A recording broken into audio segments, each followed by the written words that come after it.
Buenas noches, esta es nuestra clase de Historia de la Filosofía 2. Hemos comenzado dando una panorámica introductoria de lo que es la filosofía moderna. Hemos dicho que nos toca ver dos épocas, moderna y contemporánea. Podrían reducirse a tres, porque la moderna es Descartes con el Renacimiento, John Locke con el empirismo y Emmanuel Kant con el criticismo. Son como los tres grandes movimientos que encontramos en la edad moderna, pero a ustedes y a mí nos toca ver no solamente la edad moderna, sino también la edad contemporánea. La edad contemporánea se puede dividir en dos épocas, siglo XIX y siglo XX. Filosofía del siglo XIX y filosofía del siglo XX. Es todo un mundo. Estuvimos viendo un poquito, de alguna forma, los grandes cambios que acontecieron de frente a las grandes filosofías, por lo menos en la edad moderna, y de las que veíamos la clase pasada, nos faltaría ver a Immanuel Kant con lo que sería el criticismo.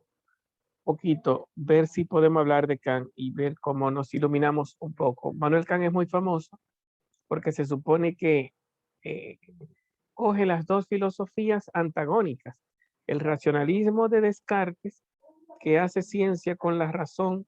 Recuerden que los racionalistas son matemáticos. Ahí los grandes racionalistas son Descartes, Leibniz y Spinoza. Y los tres son matemáticos.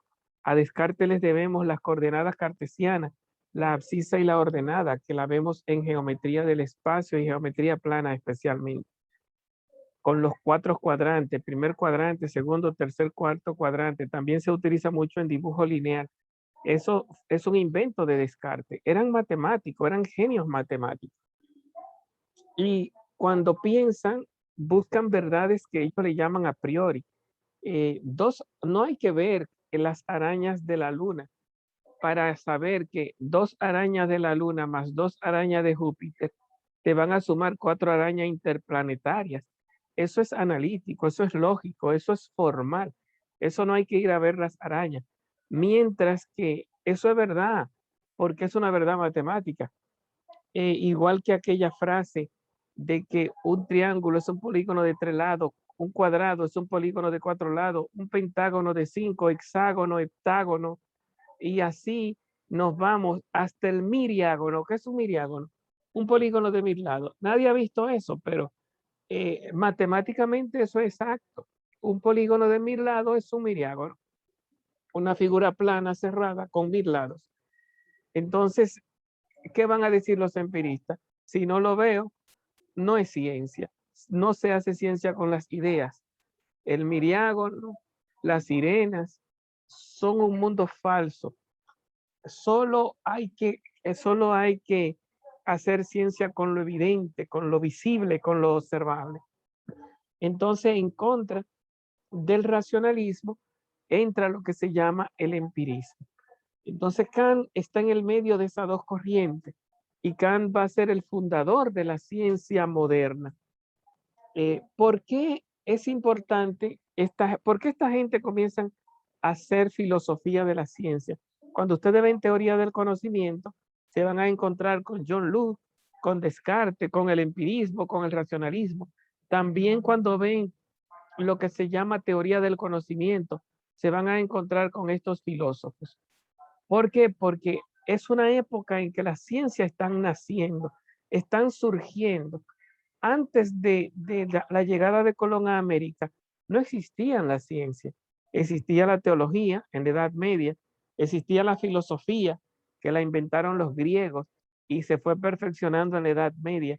Pero aquí cuando estamos en la Edad Moderna, nace la ciencia con la llegada de Colón a América. Nuevos indios, nueva gente, nuevos mares, nuevas estrellas, nuevas poblaciones, nueva flora, nueva fauna. Entonces, la humanidad le dio la espalda a lo de atrás, a la filosofía y a la teología. Y querían ver para creer. Querían probar aquellas cosas los conocimientos por su propia experiencia. Por eso tenemos el empirismo y el racionalismo, que crearon la ciencia del momento. ¿Qué quiso hacer Descartes con el racionalismo y su filosofía? Justificar los conocimientos de Galileo Galilei. Recuerden que Galileo Galilei se inventó el telescopio y entonces comenzó a hablar de que lo que había dicho Nicolás Copérnico era correcto, que el mundo giraba alrededor del Sol y se había caído la teoría geocéntrica de Ptolomeo y Aristóteles, que decían que todos los astros giran alrededor de la Tierra. Ese geocentrismo se cayó con lo que se llamaba el telescopio de Galileo Galilei. Bueno, entonces se crean nuevas filosofías para justificar la ciencia. Y salieron esas dos nuevas filosofías. Una filosofía a priori, no hay que ver para conocer, que era la filosofía de los matemáticos. Recuerden el miriágono, recuerden las arañas de la luna, que se hace ciencia sin ir a probar la realidad. De hecho, la realidad siempre es inexacta, la matemática es más exacta que la realidad. Hay más conocimiento matemático en la mente que en la realidad. Bueno, por eso es a priori. A priori significa antes de la experiencia. Y se inventaron lo que se llamaba el juicio analítico. ¿Cómo yo sé lo que es un triángulo? Bueno, porque lo puedo analizar. Una figura plana cerrada de 3 lados. ¿Tengo que verlo? No. Basta que yo tenga la idea clara. ¿Cómo yo sé lo que es una manzana? Oh, una manzana es una fruta. Y tú estás seguro, tú has visto que es fruta, pero es que es obligado, porque si no es fruta, no es manzana. Eso es lo que se llama juicios analíticos, en que la verdad está metida dentro del sujeto. Si el sujeto es manzana, ¿qué tú predicas de la manzana? Que es fruta. Ah, bueno, pero eso es obligado, porque si no es fruta, no es manzana. Eso significa analítico. Lo mismo, ¿qué es un perro? Bueno, un perro es un animal. No, no, no, que yo estoy hablando, un perro que no es un animal. Bueno, pero si estamos hablando de, si tú sabes lo que es un perro, a no ser que tú me estés hablando de metáfora, de que ese hombre es un perro, pero si tú me estás hablando en sentido científico, y perro, y tú entiendes lo que es un perro, y tú crees que un perro no es un animal, pues tú no entiendes lo que es un perro. Entonces tú estás lógicamente fallando. ¿Por qué? Porque eso es analítico. ¿Qué es analítico? Yo cojo la idea de perro y la descompongo, y dentro de la idea de perro encuentro la idea de animal. Es que es obligado que un animal sea perro. Es que es obligado que una manzana sea fruta, porque si yo sé lo que es una manzana y no sé qué es una fruta, pues yo no sé lo que es una manzana. La manzaneidad, la fruteidad de la manzana está dentro de la manzaneidad. O sea, el predicado que es fruta está dentro del sujeto que es manzana, como el predicado que es animal está dentro del sujeto que es perro. Eso es analítico. Entonces, Kant era analítico, aprendió la filosofía de un maestro llamado Christian Wolff y aprendió a ser analítico y no creía en la ciencia empírica que había que ver para creer, sino que había que analizar lo que los predicados estén dentro de los sujetos. Entonces Kant comenzó a hablar del juicio analítico. Pero ¿qué pasó? Apareció un científico llamado Newton, que creó lo que se llama la ley de la gravedad y que revolucionó el mundo. Newton comenzó a decir que la caída de los cuerpos caen a una velocidad de 9.8 metros sobre segundo cuadrado. Y aquí Kant encontró un problema, porque Kant, como era analítico, podía decir que un perro obligado es un animal y que una manzana obligado es una fruta, por análisis, pero no podía decir por análisis que un cuerpo, por ser cuerpo, tenía que caer a 9.8 metros sobre segundo al cuadrado. Sin embargo, tampoco podía negarlo. ¿Por qué no podía negarlo? Porque estaba científicamente probado, no por la matemática de los racionalistas, sino por la experiencia repetida de los empiristas. Ahí quien ganaba no era Descartes, ahí quien ganaba era John Locke y el empirismo. Un minuto. Bien, me disculpan. Entonces tenemos que Descartes de alguna forma, Kant era racionalista, creía en el análisis, pero ahora con el nuevo conocimiento de la ciencia tenía que convertirse en empirista y comenzó a leer a un filósofo empirista, hijo ideológico de John Locke, un filósofo que se llamaba o que se llamó David Hume. Los grandes empiristas eran John Locke, David Hume, Berkeley, Thomas Hobbes, son los grandes empiristas ingleses. Y entonces, leyendo a David Hume, Kant tiró una frase, que Hume me despertó de mi sueño dogmático. ¿Qué era el sueño dogmático de Kant? Creer que la verdad era analítica. Entonces Kant comenzó a despreciar el mundo del análisis, porque un miriágono yo no lo veo. Entonces dice, ok, yo puedo creer que los perros son animales y que las manzanas son frutas, pero no solo porque yo lo analizo, como analizo que una sirena es mitad pez y mitad mujer, como analizo que un superhéroe es una persona con poderes, pero ni los superhéroes ni las sirenas existen. No hay conocimiento ni de sirenas, ni de tampoco ni de sirenas ni de superhéroes, pero hay conocimiento de la caída libre de los cuerpos. Entonces, ¿por qué? Porque así como yo conozco que los perros son animales, no solo porque lo analizo, sino también porque lo veo. Tengo experiencia de los perros. Esta es la lógica de Kant. Kant cogió la lógica de Aristóteles y la transformó. ¿Por qué la transformó? Porque la lógica de Aristóteles era racionalista. Decía la lógica de Aristóteles que no creer en los sentidos nos engañan.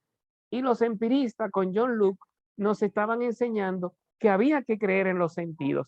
Había que creer en que la caída libre de los cuerpos se hacía por experiencia y que descubrimos que el sistema solar, el Sol era el centro del universo, según Galileo Galilei, porque lo vio con el telescopio, no porque lo analizó con la cabeza.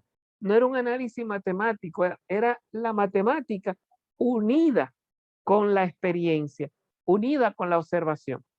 Y eso es lo que hace Kant, que coge la lógica de Aristóteles y el racionalismo de Descartes y lo une con el empirismo. Este es el aporte de Kant. Y entonces, ¿qué decía el empirismo? El empirismo no creía en el análisis, el empirismo solo creía en lo que podía ver y tocar.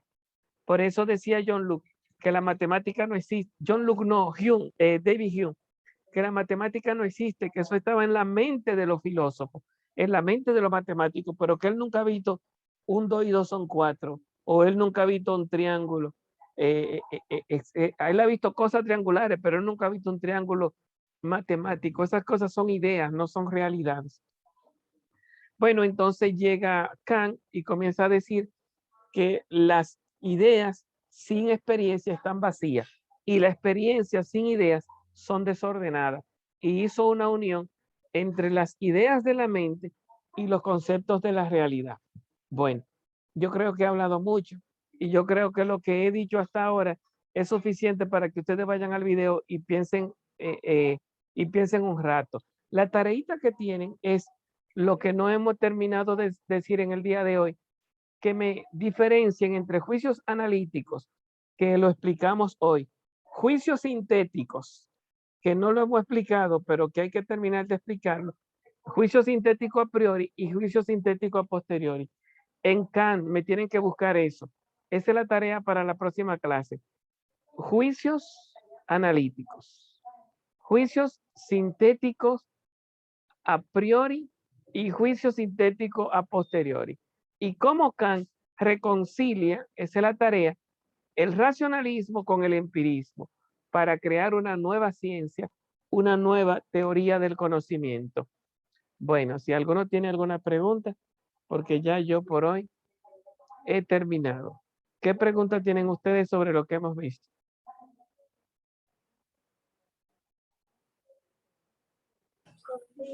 Profesor, Yosmeiri. Yosmeiri, adelante. La palabra a priori significa antes de y la a posteriori significa después de. Sí, porque de la experiencia, antes de la experiencia y después de la experiencia. Sí, Sí. porque en esas palabras yo las llegué a escuchar en filosofía 1, historia de la filosofía 1, cuando yo la di. Ok. Entonces Kant, hay que ver la que quiso decir Kant con ella para hablar de una nueva teoría del conocimiento, uniendo las dos anteriores, que es la tarea de ustedes, el racionalismo y el empirismo, con lo que se llama el juicio analítico y el juicio sintético. ¿Qué más? Bueno, pues nada, cuídense mucho, se les quiere mucho, nos vemos Dios mediante el próximo martes. Bye. Buenas Hasta noches. luego, maestro. Bye, maestro. Adiós.